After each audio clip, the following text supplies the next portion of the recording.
I mean, I've done the normal tests to see if that head gasket, obviously the engine's cold, so if the head gasket's gone, one of the ways you can tell that is to see if there's any residue, and that all looks pretty clean, as does inside the tank as well. I can't see any oil. And of course the other way to check is to see, oh dear,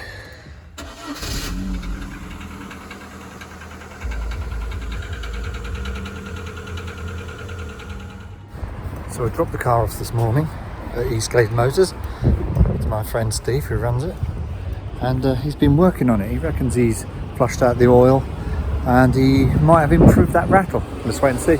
With starting out from stone cold, definitely tap tap tap tap tap tap tap tap, and I just left it running for about half an hour, 3/4 of an hour, and the noise sort of disappeared. Now, I would say it's obviously something where it's expanding and obviously quieting down, and the noise does go. I have cleaned the system out and put a draining system on the cleaned all the oil and everything, flushed it through and put an additive in after refill with oil. Nothing wrong with it, gasket. No. Condensation you get built up around the oil filler cap. People might take it off, look in there, it's all white. Oh, head gasket. It's not, it's condensation. I've just found one of these and fitted it in hope that it will reduce that noise. Apparently the Rover stopped fitting these a long time ago, I guess like many things, to save money. But of course it means that the engine's noisy anyway. I think this one is a bit of an exception because the hydraulic valves or whatever it is that's knocking in there, which is quite common on these engines, is hopefully going to be just that bit quieter. Well, the initial drive so far doesn't sound too bad. Obviously it's still not very hot yet, the engine, so it's still kind of warming up, and I've no doubt, as Steve says, the tappet sound will decrease slightly. But hand on heart, from what I've heard about these engines and the fact that MG Rover had problems with these engines with this rattle, I actually don't think it's ever going to go away. I think it's a little quirk, shall we say, of this car, the K series engine that is, and just something that us owners have to put up with. I think as long as it's not doing any damage, it's running and it's ticking over just fine, I think we just got to put up with it. I think something I'm dreading more than anything else, I've done a few headlinings before on the ZS, and I did one on my TF as well. I've been putting it off for a long time, but as you can see, I mean, come on, that is so low sometimes I can see that when I'm trying to drive the car. So what I'm going to do now is start by taking the trim off. So I've got the material, got the glue. What I need to do now is get this one out. And I've started already by undoing the trim, taking the rubber off around the edge of the door. And every time I pull on this thing, and I pull away, I'm nervous in case I break something. But I guess until you try these things, you don't really know, do you? What I don't want to do is end up making it worse by, okay, getting it out, but damaging the fiberglass kind of carcass which is underneath, which is what this stuff sticks to. Either way, it's got to come out. So fingers crossed. Here we go. So I'm then just pulling this out there like that. That's all out. Good. That did literally fall out, so I don't think that's put in properly. I'm only going to attempt, I've seen lots of people take this trim all the way off. I'm going to see if I can get away with it by just doing this, pulling it away, so that if you look, the headlining, get my hand behind it, is loose. And obviously I've got to take these things off, that's next, and the light. But the plan is now to just keep going along. As you can see, I've made a start. Got that side to do. If I can just loosen this trim on the edge without having to take it all off, I will be a very happy man.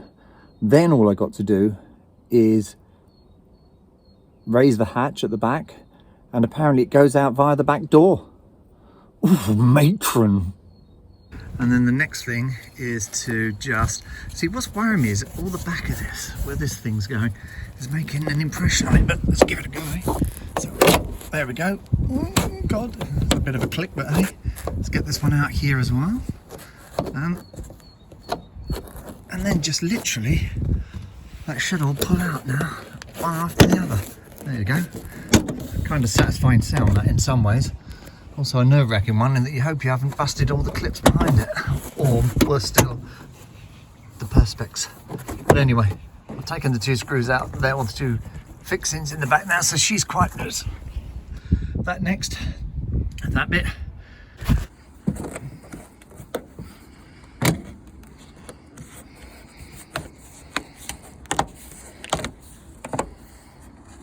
I'm hoping that's far enough just to get the trim loose, especially around this section here. So if I can just pull it away, gently ease out those clips. Back here, come on baby, out you come. There you go. Right, let's try this one here as well. You notice, I'll tell you what I noticed the other week. The Mark IIs don't have grab handles anywhere. I guess that was another cost-cutting exercise on behalf of the MG Rover management team. But yeah, I was quite surprised at that. Anyway, onwards. Coming out. Yeah, brilliant. And there we have it. Rover headlining. Or lack of.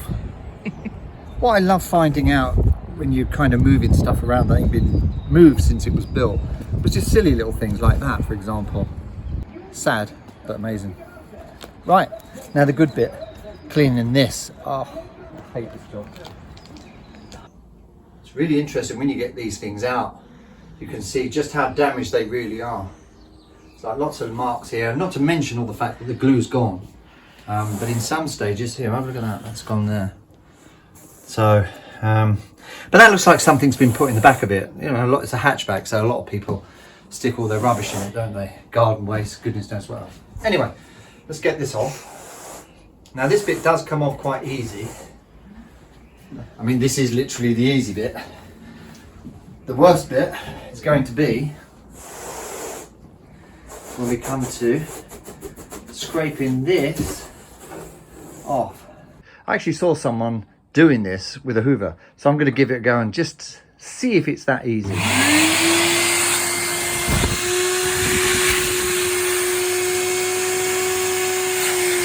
What?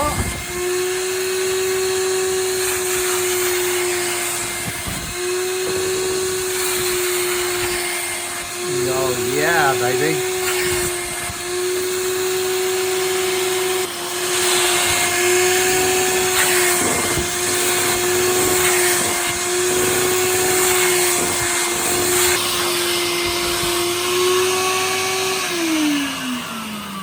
Do you know what? That's not that bad. And basically I've had to use all kinds of chemicals to get the glue off and to get that foam off and get it clean underneath so that the new glue can stick to the carcass, or what I call the carcass, the fiberglass membrane. And I've got a way to go yet, but if it's this easy, this is certainly going to be a lot cleaner than I've done these before. No dust. It's all going to go straight into this little thing.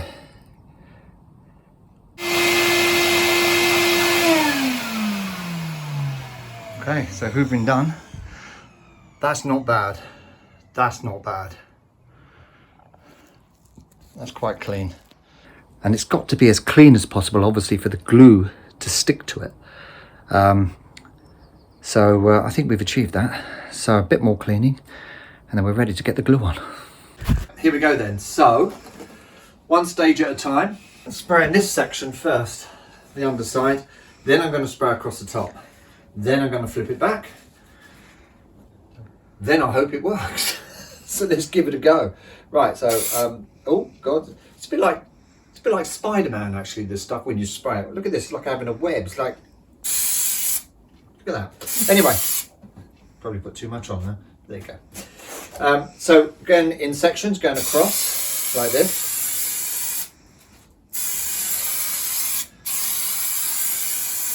Just be Make sure, as with everything else, you've got nice ventilation, because glue apparently it can be very addictive.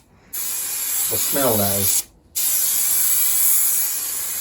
So nice big swoops all over. And a lot, well not a lot, but covering this edge. I'm just going to make sure I've got plenty on.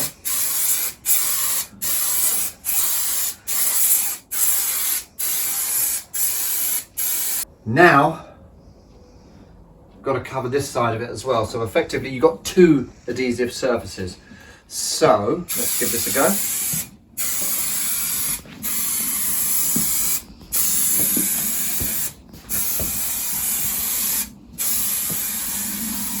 Okay, so that's it, well and truly covered. I've gone that way and I've gone that way, and especially around all the edges. So now comes the moment. Ooh. How's it going to work?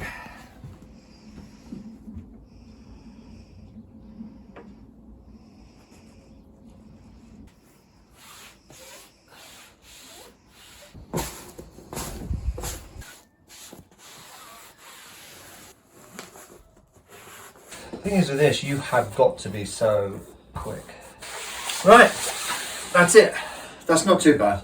So what I've got to do now is I'll turn it around, trim it, then put it back in the car. So the head lining's going to go back in. Got all my clips, my bits and pieces to hand, I hope.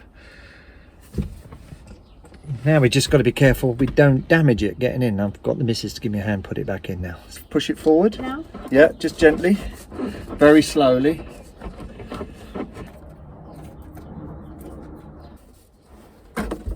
You alright? Yeah. Gently, gently. Do it, sort of rock it in. That's it, like that. Keep going. Stop. Voila! Well, it's up. I've got to now put all the trim back in. Thanks, Fanny.